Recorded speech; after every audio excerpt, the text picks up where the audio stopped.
somos agentes de cambio. Tenemos hoy el gran placer de tener con nosotros a la diputada, la señora Sandra Pisk. Como siempre es un gusto tenerla en nuestro programa, doña Sandra. Muchas gracias. Doña Sandra, el mundo está viviendo, digamos, una época tal vez que algunos o muchos no esperaban, inclusive algunos dirigentes políticos, donde la amenaza del cambio climático para algunos de nosotros es realmente seria.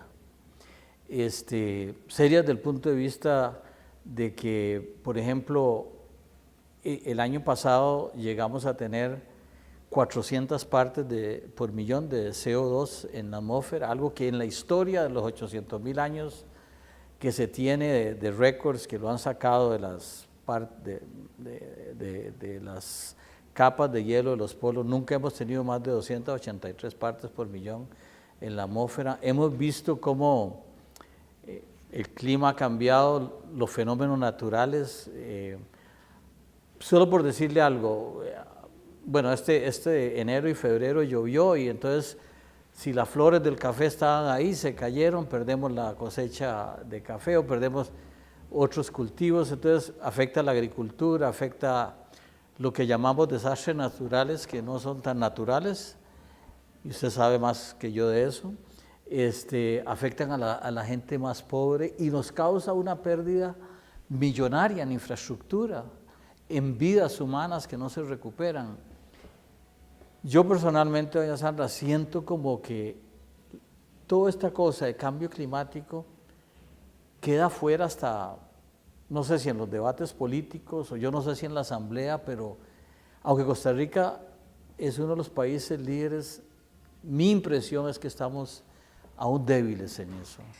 Sí, yo comparto con usted y debo confesar que para los políticos hablar de cambio climático, a menos que esté alguien especializado en ese tema, es hablar de algo muy etéreo, hasta que nos toca. Y yo creo que, como usted bien decía, por lo menos los últimos acontecimientos no podríamos llamarlos ni siquiera desastres naturales. Otto y Nate no solamente nos han golpeado con vidas humanas y con desastres terribles, sino que nos han golpeado a la cara por la falta de previsión, por la falta de educación que hemos tenido.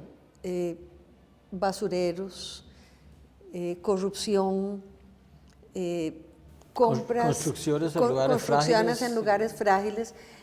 Y por supuesto, lo que a uno más le preocupa es que los desastres naturales, vistos desde el punto de vista de la óptica política, porque evidentemente todo el tema del CO2 y todo el tema de la parte muy científica es algo por lo menos muy alejado de mis conocimientos. Pero cuando yo pienso que solamente Nate, donde creo que murieron 14 personas, lo cual es una tragedia realmente de grandes proporciones, pero si nos ponemos a pensar que Costa Rica invierte en programas sociales anualmente alrededor de 587,000 millones de colones y que solamente para reponernos de Nate se están gastando alrededor de 310,000 millones de colones, o sea, más de la mitad de lo que estamos invirtiendo anualmente en todos nuestros programas sociales, bueno, se da uno cuenta de que la cosa no es algo allá etéreo y que es algo problema de los científicos, ¿verdad? Si a eso le agregamos que gran parte de las tragedias suceden porque se compraron terrenos, como usted bien dice, que no eran aptos para construcción, y que entonces las casitas que se construyeron ahí quedaron de medio lado, ¿verdad? Y se van al río con un poco más de lluvia, o que en virtud de más lluvia lo que tenemos es un problema de dengue por humedad o cosas de esas, ¿verdad? Que afecta ciertamente la salud, o que por sequía vamos a tener un incremento en las tarifas eléctricas.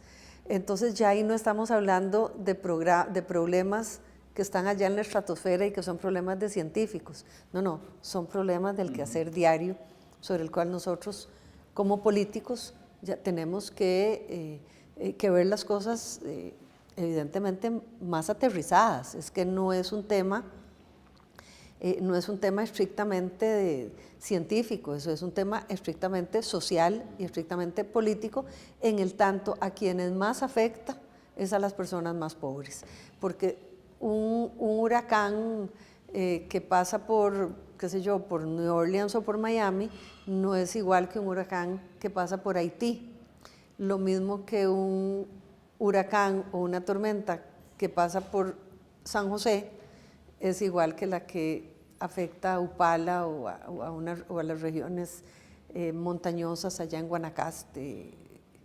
En fin, no es un tema que puede estar alejado de nuestras preocupaciones. Yo recuerdo cuando las primeras veces aquí se empezó a discutir el tema del agua, y se veía el tema del agua casi como un tema estrictamente de propiedad privada. Y muchas veces el tema aquí es enfocado sobre si es propiedad privada del agua o si es propiedad pública o si es un bien público o no es un bien público. Y se nos olvida que si no somos previsores, el agua va a dejar de ser bien público o bien privado, porque lo que nos va a pasar es que no vamos a tener agua.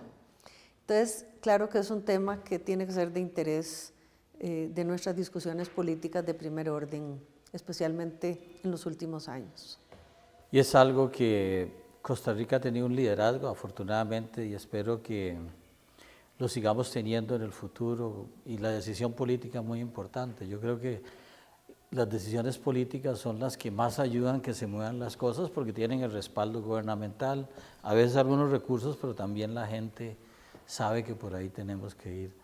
Doña Sandra, de verdad que ha sido un placer tenerla en nuestro programa. Muchas gracias. Espero tenerla en un programa más adelante también.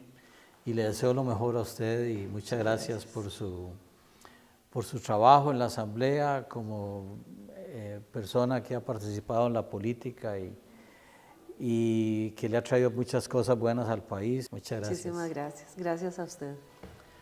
Somos agentes de cambio.